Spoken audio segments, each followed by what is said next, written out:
जमींदार साहब आज अपनी गलती पर खुद ही शर्मिंदा थे। आज उनके घर की इज्जत पर दाग लगते लगते बच गया।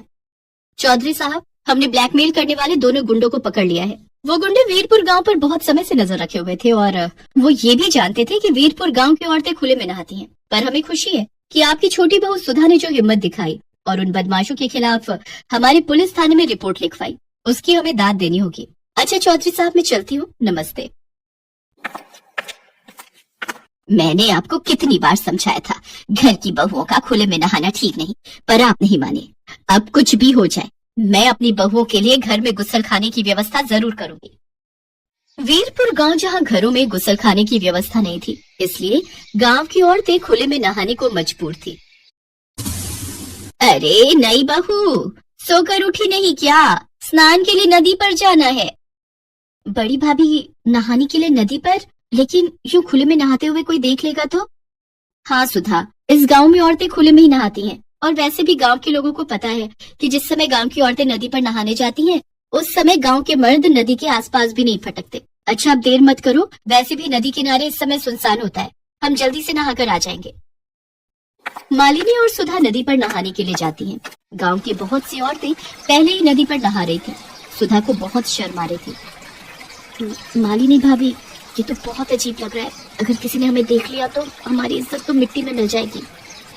अरे काहे का शर्मा रही हो बहू रानी, हमें इतने साल हो गए, आज तक तो हमें किसी ने देखा नहीं, तो अब कौन देखेगा? चौधरी साहब से सब डरते हैं, इसलिए नदी किनारे कोई मर्द नहीं आता, सिर्फ औरतें ही नहाती हैं। सुधा को बहुत अजीब महसूस हो रहा था, पर वो करती क्या, मजबूरी में उसे मालिनी और बाकी की गांव की औरतों के साथ नदी में उतरना ही पड़ता है। बड़ी मुश्किल से सुधा नदी में नहाकर घर आती है। अब तो रोजाना ही वो मालिनी और बाकी की गांव की औरतों के साथ नदी पर नहाने लगी। धीरे धीरे जब सुधा को लगा कि सचमुच नदी के आसपास सिर्फ औरतें ही आती हैं, तो वो थोड़ी बेफिक्र हो गई।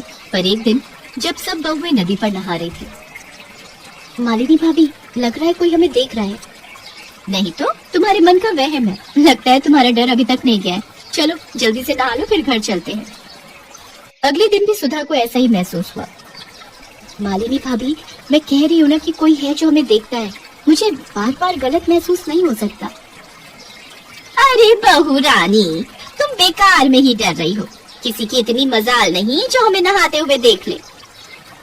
और ये सच था, गांव वालों की इतनी हिम्मत नहीं थी कि वो गांव की बहुओं को खुले में नहाते हुए देख ले। तो आखिर कौन था जो उन सबको खुले में नहाते हुए देख रहा था? अरे यार मगन, ये गांव तो बहुत बढ़िया है यार, तूने बिल्कुल सही जगह का पता लगाया बे। खुले में नहाती इन गांव वालों की बहुओं के हमने बहुत ही बढ़िया फोटो अपने फोन में निकाल ली है बे। वही तो, मैंने बिल्कुल सही गांव का पता लगाया ना। अब इन फोटोओं का इस्तेमाल करने का सही समय आ गया बे। गांव के चौधरी की दोनों बहुएं भी उन औरतों के साथ ही नहाने आती हैं। चौधरी की बहुओं को ब्लैकमेल करके अच्छे खासे सोने के जेवर और रुपए ऐंठ लेंगी। और तो जानता ही है, ये गांव की भोली भाली बहुएं शर्म से किसी को कुछ नहीं बताएंगी। तो ठीक है, किसी दिन रास्ता रोककर ये फोटो उन्हें दिखा देते हैं। तो देर किस बात की है, कल दिन में जब वे दोनों नहा कर जा रही होंगी तभी रास्ते में उन्हें पकड़ लेंगे। अगले दिन मालिनी और सुधा नदी पर नहाकर जब हवेली की तरफ जा रही थी, तो नदी से थोड़ी दूरी पर जगन और मगन नाम के उन बदमाशों ने उनका रास्ता रोक लिया और उन दोनों को फोटो दिखाने लगे। दोनों बहुएं डर गई। अब अगर तुम दोनों नहीं चाहते कि ये फोटो गांव में हर कोई देखे या फिर गांव से बाहर और भी जगह ये फोटो पहुंचे, तो जैसा हम कहते हैं वैसा तुम दोनों करोगी? नहीं नहीं, हमारी ये फोटो किसी को मत दिखाना। तुम्हें क्या चाहिए, हमें सीधी तरह बता दो। अगर तुम चाहती हो कि हम ये फोटो किसी को न दिखाएं और अपने फोन से हटा लें, तो कल दोपहर तक 2 लाख रुपए नकद और सोने के जेवर एक बैग में भरकर तुम दोनों हमें ला कर दोगी। उसके बाद हम यहाँ से चले जाएंगे। ठीक है, तुम चिंता मत करो, हम कल दोपहर तक तुम्हारी ये मांग पूरी कर देंगे। पर तुम तब तक ये फोटो किसी को नहीं दिखाओगे। मालिनी पूरी तरह घबरा चुकी थी। वो दोनों घर लौट आती हैं। मालिनी भाभी, हम ये गलत कर रहे हैं, अन्याय के सामने झुकना कायरता है, हम अन्याय को छूट दे रहे हैं। उन मुजरिमों को सजा मिलनी चाहिए, उनकी मांगे पूरी करके तो हम उन्हें और बढ़ावा दे रहे हैं। आज वो हमारे साथ ऐसा कर रहे हैं, कल किसी और के साथ करेंगे, ये सरासर गलत है भाभी। तो हम कर भी क्या सकते हैं सुधा, हमारी फोटो बदमाशों के पास है, हम ये बात किसी से नहीं कह सकते। बदमाश हमारी फोटो हर जगह दिखा देंगे। पर सुधा बहुत हिम्मत वाली थी, वो मालिनी को बिना बताए पुलिस स्टेशन पहुंचती है और वहाँ पर लेडी ऑफिसर को सारी बात बता दी है। सुधा, तुम चिंता मत करो, मैंने ऐसे गुंडों को बहुत सीधा किया है। मैं जैसा कहती हूँ वैसा ही करना। सुधा पुलिस की मदद ले चुकी थी। अगले दिन वो मालिनी के साथ बदमाशों की बताई जगह पर पहुंचती है। गुंडे जैसे ही मालिनी और सुधा के पास आते हैं, तभी पुलिस भी वहां पहुंच जाती है। पुलिस को देखकर गुंडे घबरा जाते हैं। पकड़ लो इन गुंडों को। सीधी सादी गांव की औरतों को ब्लैकमेल करके उनके पैसे और जेवर की मांग करते हो। मैडम जी, ये वही गुंडे हैं जिनके आसपास के गांव की पुलिस तलाश कर रही है। इन्होंने पहले भी कुछ गांव की औरतों को ऐसे ही ब्लैकमेल किया था। पुलिस के द्वारा गुंडों को पकड़ने की बात चौधरी के कानों तक पहुंचती है। उन्हें भी अपनी गलती का एहसास हो जाता है। चौधराइन, तुम सच कह रही हो, गलती मेरी ही है। मैं ही पुराने ख्यालों में जी रहा था। मैंने कभी इस ओर ध्यान ही नहीं दिया कि हमारी बहू बेटियों को किस चीज की सबसे ज्यादा जरूरत है। मैं वादा करता हूँ, इस गांव में हर घर में गुसल खाना होगा, ताकि फिर कभी किसी बहू बेटी के साथ ऐसा ना हो। सुधा, आज तुम्हारी हिम्मत की वजह से हम कितनी बड़ी मुसीबत से बच गए। भाभी, ये तो मेरा फर्ज था। मुझे खुशी है कि आज मैंने जो हिम्मत की, उस कारण इस गांव की बहुओं को अब खुले में नहीं नहाना पड़ेगा। गांव की इज्जत अब सुरक्षित रहेगी। वीरपुर गांव की औरतें सुधा की बहुत तारीफ करती हैं। आज हर घर में गुसलखाना था और गांव की औरतों ने भी अब खुले में नहाना बंद कर दिया था। कृतिका की सर्दियों में न नहाने की आदत से उसकी माँ रमोला बहुत परेशान होती थी। इसी कारण सर्दियां शुरू होते ही रमोला कृतिका को चेतावनी देते हुए कहती है, कृतिका, अगर इस बार भी तूने सर्दियों में ना नहाने का आलस दिखाया ना, तो मैं तुझे घर से बाहर कर दूंगी। पानी बचाने का बहाना लगाकर जो तू ना नहाने की कामचोरी करती है ना, वो बहाना तेरा अब नहीं चलेगा। माँ, मुझे तो लगता है मैं आपकी सगी बेटी ही नहीं हूँ, इसीलिए आप मुझ पर सर्दी में नहाने का अत्याचार करती हो। भला कौन सी माँ है जो अपनी बेटी को इतनी ठंड में नहाने के लिए कहेगी? अभी एक चांटा पड़ेगा ना तो तेरी सारी अकल ठिकाने पर आ जाएगी। ठंड में ना नहाने का अंतर 1-2 दिन का होता है, महीने भर का नहीं। अच्छा, अब बस भी करो माँ, अभी सर्दियाँ आई नहीं है, जब आएंगी तब कहना। खैर, अब मैं नहाने जा रही हूँ। कृतिका अपने कमरे में बने अटैच्ड बाथरूम में नहाने के लिए चली जाती है और कुछ देर बाद, वाह यार, नहाने के बाद जो सुकून मिलता है ना, उसकी बात ही अलग है। लेकिन सर्दियों में यही सुकून सजा बन जाता है। मुझे तो अभी से सर्दियों के बारे में सोचकर ठंड लग रही है। फिर कृतिका जल्दी से तैयार होकर कॉलेज के लिए निकल जाती है। ऐसे ही कुछ दिन बीत जाते हैं। फिर दिसंबर का महीना शुरू हो जाता है। अरे ओ नालायक, अब उठ भी जा। मैंने तेरे नहाने का पानी गर्म कर दिया है, जल्दी से उठकर नहा ले, वरना कॉलेज के लिए देर हो जाएगी। हे भगवान, कॉलेज वाले सर्दियों में 2-3 महीने के लिए कॉलेज बंद क्यों नहीं कर देते? ऊपर से ये मेरी माँ हाथ धोकर मेरे नहाने के पीछे पड़ी रहती है। तभी वहाँ रमोला आ जाती है। उसकी रजाई खींचते हुए कहती है, तुझे सुनाई नहीं दे रहा? कब से आवाज दे रही हूँ?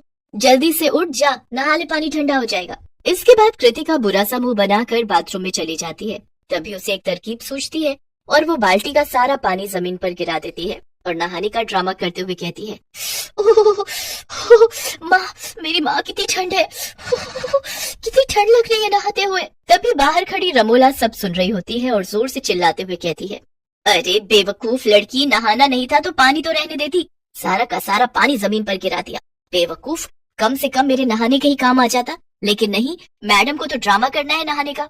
यार, ये मेरी माँ भी ना किसी डिटेक्टिव की तरह है जो हर टाइम मेरी जासूसी करती है। चलो, अब जब उनको पता चल ही गया है कि मैं नहीं नहाई हूँ, तो कृतिका बेटा 2 छींटे मार ले मुंह पर पानी के और चल बाहर। कृतिका बिना नहाए ही तैयार होकर ढेर सारा परफ्यूम छिड़क लेती है। नहाने से तो तेरा कोई लेना देना है नहीं, बस ये बाल्टी भर के परफ्यूम छिड़क लो और ना नहाने की बदबू से बच जाओ। अब बस भी करो माँ, प्लीज दोबारा अपना लेक्चर शुरू मत कर देना। वैसे भी कॉलेज जाकर मुझे अपने प्रोफेसर का लेक्चर अटेंड करना है। वो इतना कह ही रही थी कि तभी घर के बाहर हॉर्न की आवाज सुनाई देती है। तभी कृतिका अपनी माँ से कहती है, अच्छा माँ, मैं चलती हूँ, धवल आ गया मुझे पिक करने। कृतिका बाहर आकर कार में बैठती ही है कि तभी रमोला झट से बाहर आती है और कहती है, अरे कृतिका बेटा, तू अपनी लाइफ लाइन, मेरा मतलब है परफ्यूम की बोतल घर पर ही भूल गई। इसे रख ले, नहीं तो कुछ देर बाद तुझसे बदबू आने लग जाएगी और सबको पता चल जाएगा कि तू नहाई नहीं है। क्या माँ, आप भी सुबह सुबह बहुत मजाक करती हो। धवल, मेरी माँ बहुत बड़ी कॉमेडियन है। वो क्या है ना, वो कपिल शर्मा की बहुत बड़ी फैन है। ओह, अच्छा अच्छा। इसके बाद दोनों कॉलेज के लिए चले जाते हैं। कॉलेज में लेक्चर अटेंड करने के बाद शाम को धवल और कृतिका अपने दोस्तों के साथ कैंटीन में बैठे हुए होते हैं। तभी धवल कहता है, यार, सर्दियों में कहीं घूमने चलते हैं, आउट ऑफ स्टेशन। मसूरी कैसा रहेगा? हाँ, मुझे लगता है मसूरी सही रहेगा। ठंड में तो वहाँ स्नोफॉल भी होगा। क्यों कृतिका, चल रही है ना? यार, यहाँ तो मैं ठंड की वजह से महीनों महीनों नहीं नहाते और ये लोग मुझे इतनी सर्दियों में बर्फ में ले जाना चाहते हैं। वहाँ तो मेरी कुल्फी जम जाएगी। अरे कृतिका, कितना सोच रही हो? अब ये सब सोचना वोचना बंद करो और चुपचाप हाँ कर दो। हाँ ठीक है, अब तुम सब इतना फोर्स कर ही रहे हो तो चलती हूँ। मेरी कार में हम सब मसूरी चलेंगे। तो ठीक है, नेक्स्ट वीक चलते हैं। होटल की बुकिंग मैं कर दूंगा, तुम सब अपनी पैकिंग कर लेना। शाम को घर आकर कृतिका अपनी माँ को घूमने के प्लान के बारे में बताती है। बेटी मेरी माँ तो तू ट्रिप पर मत ही जा। अगर सबको तेरी सर्दियों में ना नहाने के टैलेंट के बारे में पता चल गया ना तो सोच तेरी कितनी इंसल्ट होगी। अरे मेरी माँ, तुम मेरी चिंता मत करो। आप ही बहुत हो मेरी इंसल्ट करने के लिए, औरों की बेइज्जती की मुझे जरूरत भी नहीं है। और रही मेरी नहाने की बात, तो आप चिंता मत करो, मैं वहां जाकर नहा लूंगी। ठीक है, फिर जैसी तेरी मर्जी। देखते ही देखते अगला हफ्ता भी गुजर जाता है। कृतिका, तूने अपना परफ्यूम तो रख लिया ना? मैं तो कहती हूँ 4-5 बोतल ले जा, कहीं खत्म हो गया तो। सर्दियों में तो तेरा वही एक सहारा है। अरे मेरी माँ, अब जाते जाते तो मेरी बेइज्जती करना बंद करो। और हाँ, मेरे फ्रेंड्स आने वाले हैं तो उनके सामने अपना मुंह बंद रखना। तभी कुछ ही देर में धवल, मोहित और रोशनी के साथ कार लेकर कृतिका के घर के बाहर आ जाता है। कृतिका उसमें बैठी रही होती है कि तभी रमोला उससे कहती है, अच्छा कृतिका सुन, उफ, अब मेरी माँ ना जाने मेरे दोस्तों के सामने मेरी क्या इंसल्ट कर देगी। हाँ माँ, अपना ध्यान रखना। जी जरूर, बाय। 6 घंटे दिल्ली से मसूरी तक का सफर तय करके वो बर्फीला नाम के होटल में पहुंच जाते हैं, जहां एक कमरे में कृतिका रोशनी के साथ ठहरती है तो वहीं दूसरे कमरे में मोहित और धवल रुकते हैं और वहां पर एक दूसरे के ऊपर बर्फ के गोले बनाकर फेंकते हैं। बर्फीले पहाड़ों के बीच सेल्फी खींचते हैं और खूब मस्ती करते हैं और खाना पीना खाकर सो जाते हैं। कृतिका जल्दी से उठ जा यार और नहा ले, हमें 10 बजे नई जगह घूमने जाना है। नींद में खोई हुई कृतिका बड़बड़ाते हुए कहती है, अरे रोशनी तू पागल है क्या? इतनी ठंड में कौन नहाता है? अभी 10 दिन पहले ही तो मैं नहाई थी। क्या तू सच में 10 दिन पहले नहाई थी और तब से नहीं नहाई क्या? तभी कृतिका एकदम से नींद से जागती है और कहती है, अरे पागल है क्या? किसने बोल दिया तुझे? ठंड हो या गर्मी, मैं तो डेली नहाती हूँ। अच्छी बात है, सच कहूँ तो सर्दियों में तो मैं एक दिन छोड़कर नहाती हूँ। थैंक गॉड मैं बच गई, आज तो मैं अपने मुंह से ही अपनी पोल खोल देती। फिर बिस्तर से निकलकर कृतिका नहाने के लिए चली जाती है और हमेशा की तरह आदत से मजबूर मुंह पर पानी के छींटे डाल देती है और धीरे धीरे पानी जमीन पर गिराती रहती है ताकि रोशनी को उस पर शक न हो। इसके बाद टॉवेल सर पर लपेट कर बाहर आ जाती है। तभी कृतिका की माँ का फोन आता है तो रोशनी फोन पिक कर लेती है। नमस्ते आंटी, मैं रोशनी बात कर रही हूँ। नमस्ते बेटा, कैसे हो तुम सब? हम सब ठीक है आंटी, आप कैसी हैं? मैं भी ठीक हूँ। अच्छा, वो महारानी कृतिका सोकर उठी या अभी भी कंबल के अंदर घुसी हुई है? अरे नहीं आंटी, कृतिका तो कब की उठ गई और अब तो वो नहाकर भी आ गई। हाँ, नहा कर आ गई? ऐसा तो हो ही नहीं सकता। अरे बेटा, वो तो 2-2 हफ्तों तक नहीं नहाती ठंड में। फिर मसूरी में तो बर्फबारी हो रही होगी, वो तुझे बेवकूफ बनाने के लिए सर पर तौलिया लपेटे खड़ी होगी। उसे नहाए हुए तो पूरे 2 हफ्ते हो गए हैं। रोशनी कृतिका को घूर घूर कर देख रही होती है। उधर कृतिका का चेहरा शर्म से झुक जाता है। रमोला फोन पर जोर से कहती है, हाय राम, कहीं उसकी लाइफलाइन, मेरा मतलब है परफ्यूम खत्म तो नहीं हो गया? कृतिका जल्दी से फोन कट कर देती है।